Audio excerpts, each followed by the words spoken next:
ઓ ભાઈબંધ, લગનગાળો ધોમ ચાલે છે અને આ ધોમ ચાલતા લગનગાળામાં જમવા જવાનો આપણા બધાનો વારો આવી જ જાય. પણ આ જમવા જવાનો જ્યારે વારો આવે ત્યારે પ્લેટ ભરીને નો જમતો, પેટ ભરીને જમજે. ઇતના ના ભરો થાલી में કે ડાલના પડે નાલી में.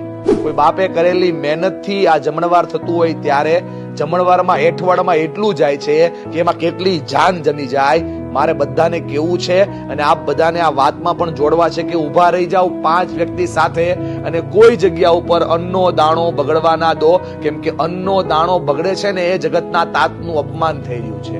પૈસા દઈને પાણીપુરીનું પાણી પણ પી જઈએ છીએ, આઈસ્ક્રીમના ઢાંકણા ઉપર ચાટેલું આઈસ્ક્રીમ પણ આપણે ચાટી જઈએ છીએ. કોઈ જગ્યાએ જઈએ તો જોઈએ એટલું જ લઈએ, ખાવું હોય એટલું જ લઈએ, જરા પણ એઠવાડ ના કરીએ, કેમ કે અન્ન બગાડથી અન્ન દેવતા તો રાજી થાય કે દુખી થાય મને ખબર